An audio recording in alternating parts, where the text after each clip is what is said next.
Chacun des trois points de vue mentionnés plus haut au sujet de la signification du terme « Illah » peut encore se commenter de la manière suivante. Premièrement, dans la première signification du nom Illah, le fidèle s'évertue à écarter tout ce qui est autre qu'Allah. Il y parvient par un combat méthodique appelé le plus grand combat, Jihad Akbar, contre son âme qui incite au mal. Il finit par reconnaître présent en lui Dieu comme son Dieu et en Seigneur, en se détachant de toute prise de conscience individuelle et fragmentaire et en se qualifiant par les propres caractères de Dieu, pour reprendre les termes d'un hadith prophétique. Il s'agit alors d'une phase de purification.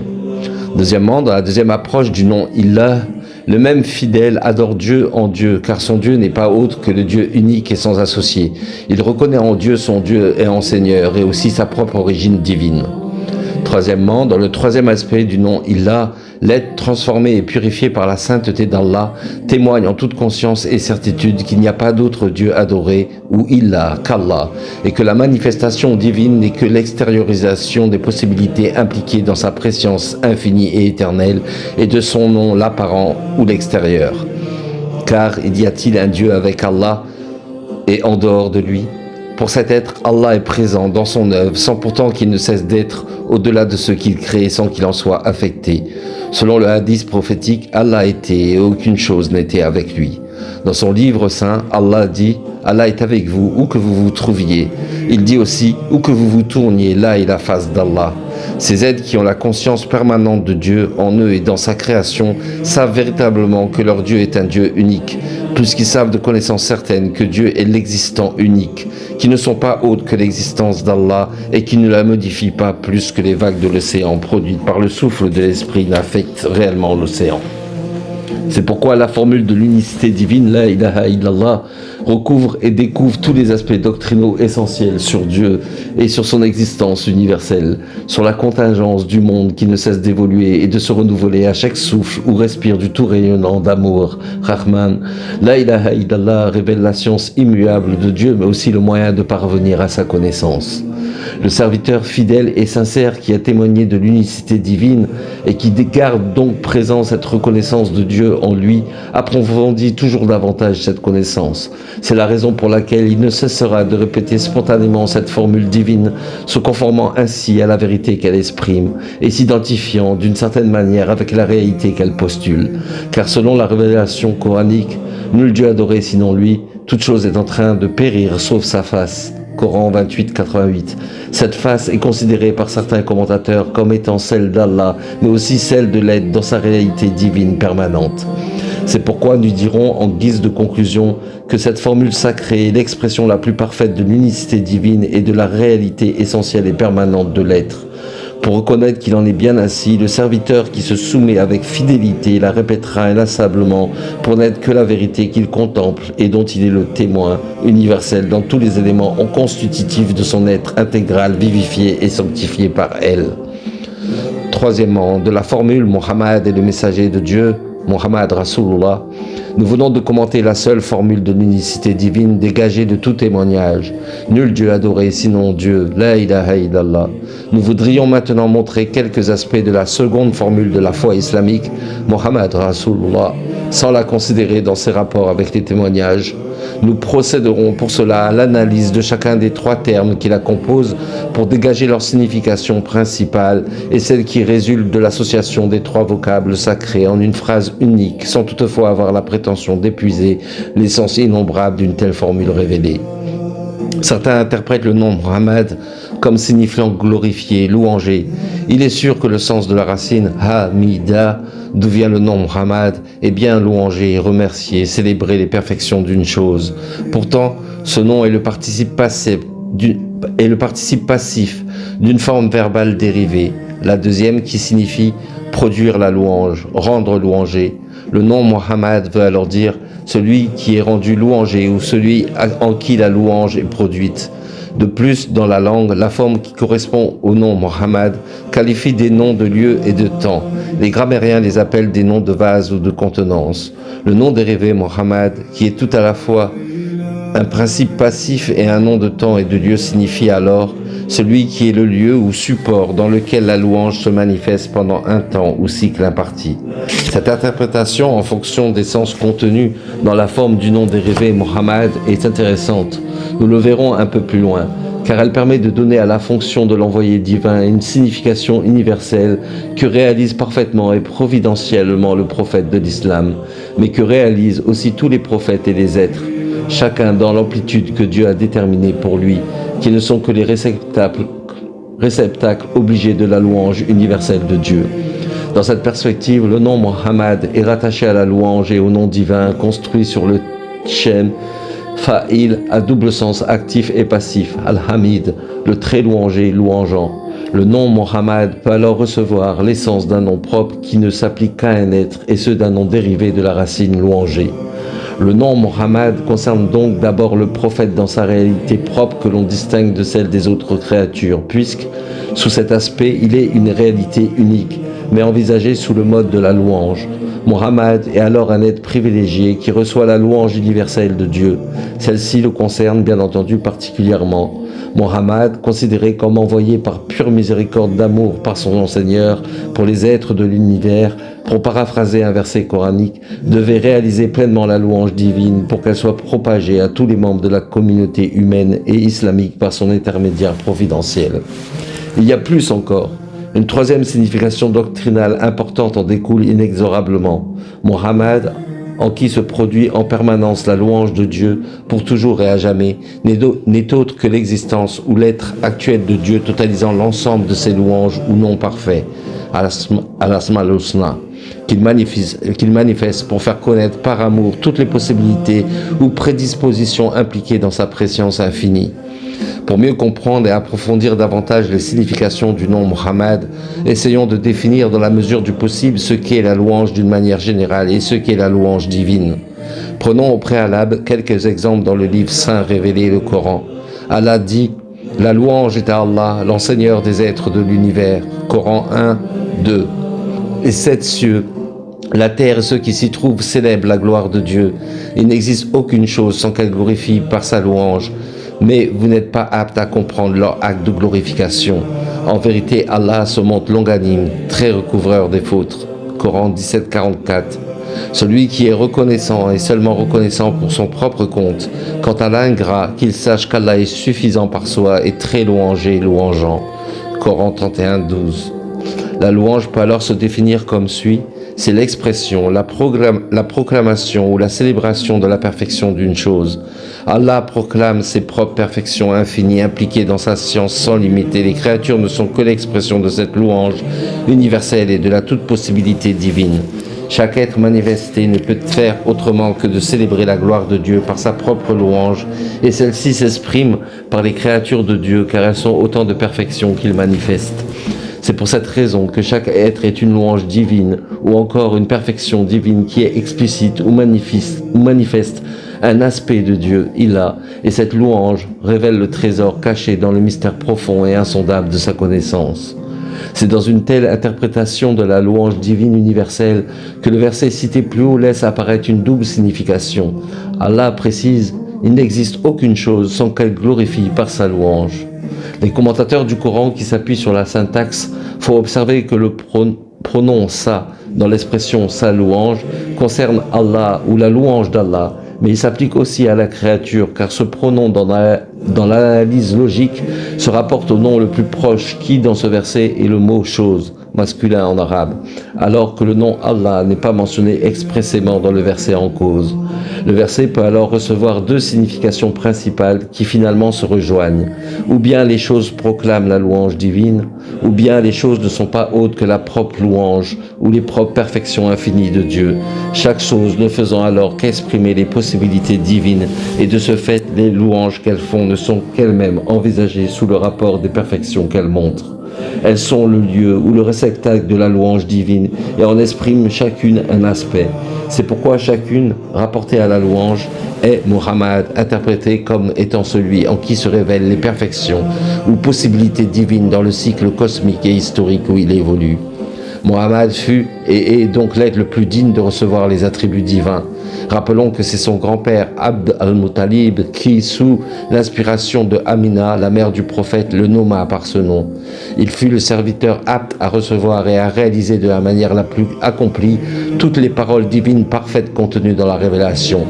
Si son nom, Muhammad, implique en soi cette vérité, un hadith célèbre vient confirmer cette affirmation. Le prophète dit en parlant de lui-même « J'ai été nanti de la somme des paroles ». Il se peut que les musulmans dont le nom est Mohammed ou qui appellent leur fils par ce nom sentent plus ou moins consciemment qu'il en est bien ainsi.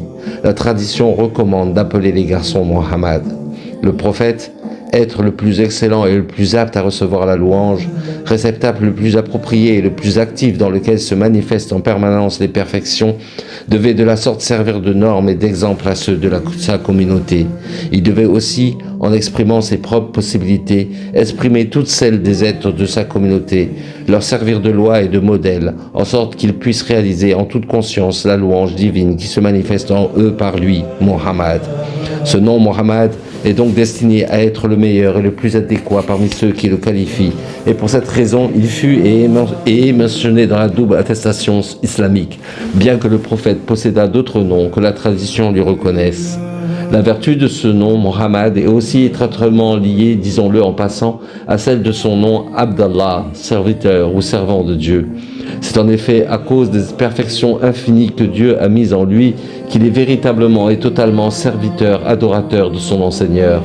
Pour qu'il pût manifester les perfections divines, il fallait qu'il fût entièrement réceptif à la faveur divine, qu'il fût comme un miroir poli, homogène et vierge d'image pour réfléchir intégralement l'ensemble des noms divins sans en altérer l'actualisation.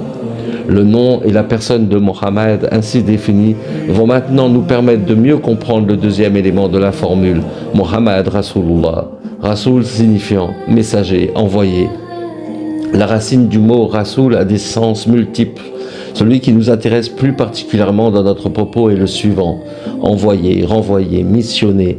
Les autres acceptions de la racine Rasila sont avoir le pas lent, gracieux et balancé comme celui du chameau, avoir du lait en abondance du fait de nombreux troupeaux, avoir la chevelure longue et flottante. Le Rasoul est donc d'abord le messager, l'envoyé, le missionné, celui qui est envoyé par quelqu'un avec une mission ou fonction, mais qui l'est d'une manière régulière pour apporter l'abondance et le bienfait, celui qui dénoue ou dissipe les difficultés ou oppositions. Les deux noms, Muhammad et Rasoul, ainsi interprétés, la formule Muhammad Rasulullah se développe de la manière suivante. Celui qui est le réceptacle le plus accompli des perfections divines est le messager que Dieu envoie investi d'une mission permanente de grâce et de prospérité. Cette formulation sacrée concerne donc chaque être, mais elle s'applique d'abord et essentiellement au prophète et révèle sa qualité exceptionnelle et incomparable qui l'a rendu apte à recevoir et à transmettre le message divin. Et celui-ci consiste dans les propres perfections divines exprimées et communiquées par le prophète Mohammed.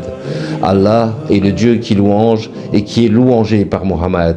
Or, Allah ne peut être louangé et louangeant que par l'envoi de Mohammed, dont le message universel qu'il transmet de la part de l'enseigneur des êtres de l'univers manifeste toutes les perfections de Dieu.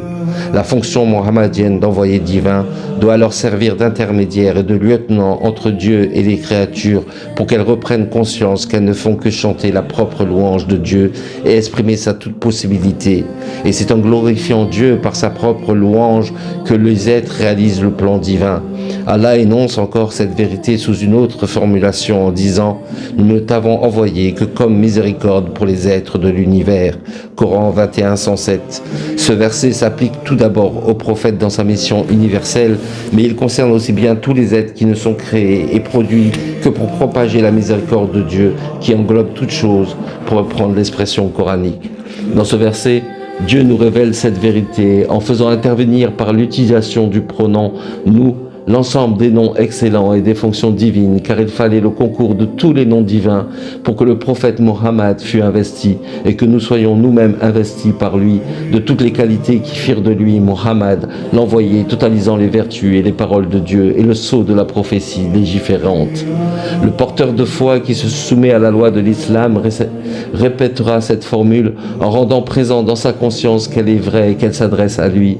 Ce témoignage permanent qu'il rend à la réalité sainteté du prophète et à la sienne propre dans l'unicité de son enseigneur deviendra de plus en plus réelle, sincère et efficace.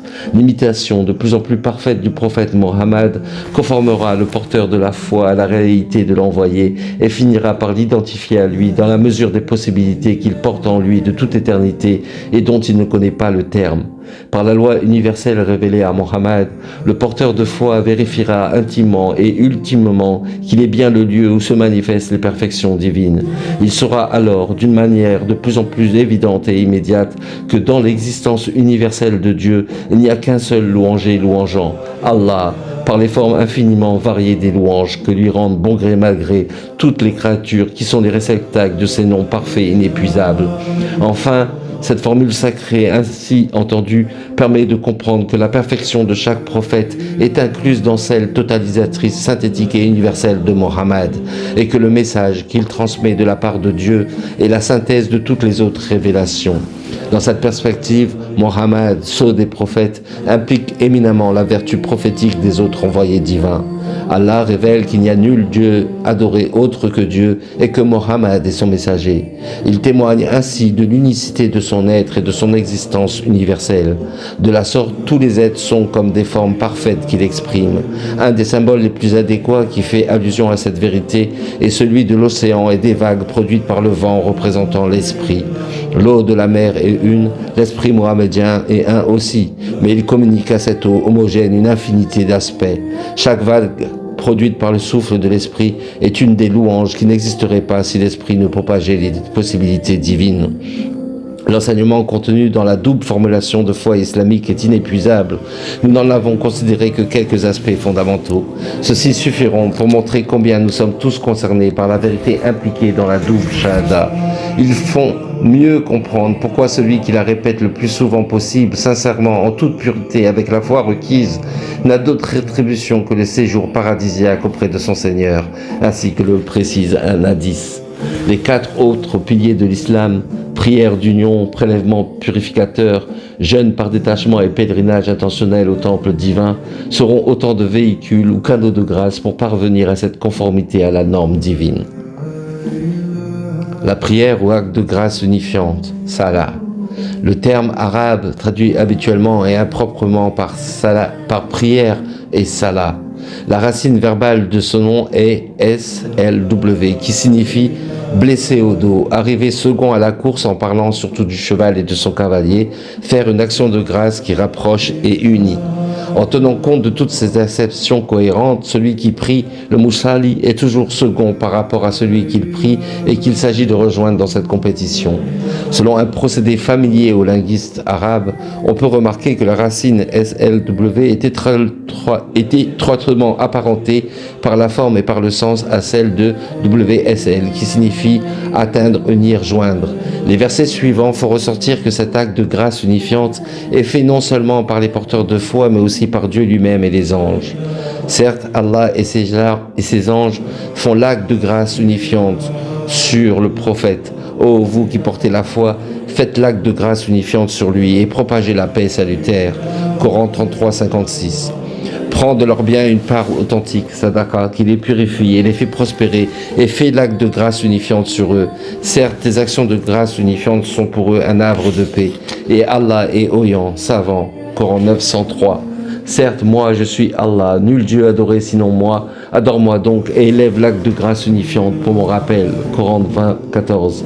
La tradition rapporte que les 5 prières canoniques journalières furent définitivement fixées lors de l'ascension nocturne du prophète, sur lui la grâce et la paix, qu'il fit corporellement et spirituellement la 10e année de sa mission. Alors qu'il se trouvait auprès de son Seigneur à la distance de la portée de 2 arcs de cercle au plus près, Coran 53, 9, Dieu lui enjoignit pour lui et sa communauté les prières gestuelles canoniques.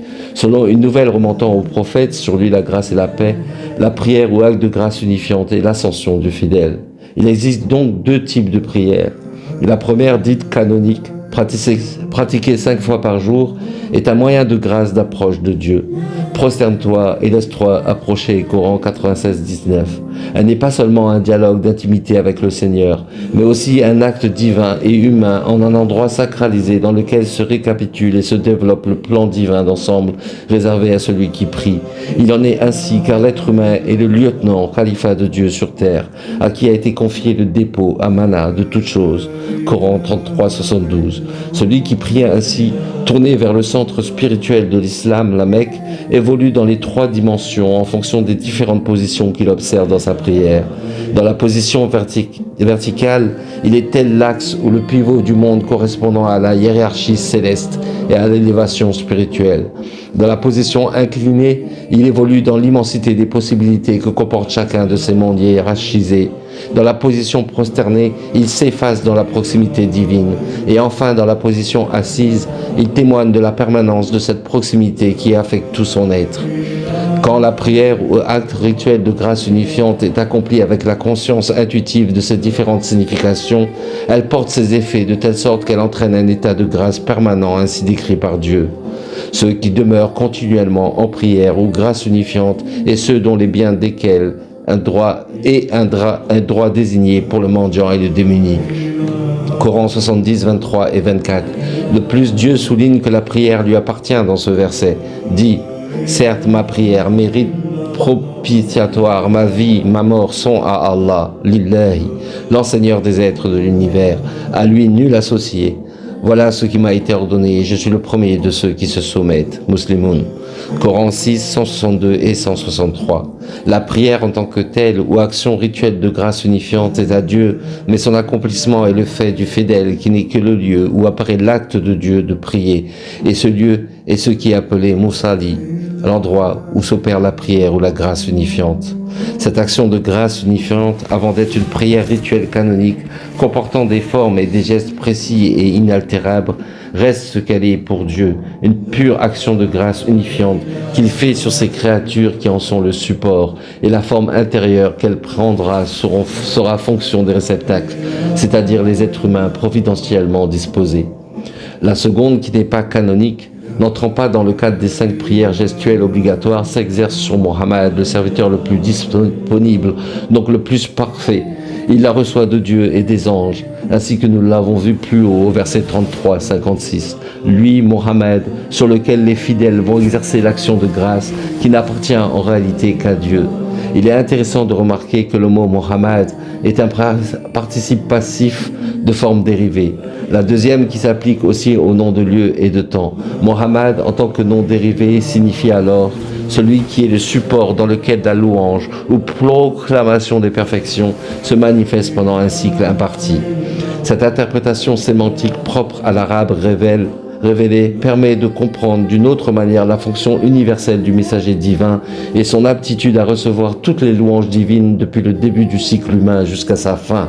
Le nom Mohammed concerne essentiellement le prophète de l'islam dans sa réalité propre, mais quand ce nom Mohammed est envisagé comme un nom dérivé, il concerne chaque être en particulier qui est nanti d'un ensemble d'attributs divins auxquels il participe plus ou moins parfaitement. Quand Dieu et les anges prient ou effectuent la liaison de grâce sur le prophète Mohammed, c'est en considération aussi de sa perfection totale qui inclut celle de tous les humains, perfection à laquelle ils ne font que participer et qu'ils développent en priant sur lui. Et quand les êtres humains porteurs de la foi prient sur Mohammed, leurs prières viennent actualiser certaines possibilités du prophète qui pourra ainsi espérer obtenir la station louangée, celle que Dieu a mentionnée dans ce verset. Il se peut que ton Seigneur te suscite une station louangée. Maqam Mahmoud, Coran 1781.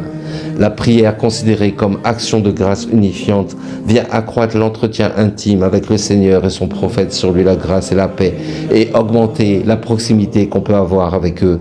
Ce moyen de grâce n'agit donc pas de la même manière que la zakat, qui est instituée divinement pour distribuer et répartir les biens de toutes sortes dont Dieu pourvoit ses serviteurs. La zakat. Ce terme prend dans la langue l'essence de croître, être pur et purifié, prélevé.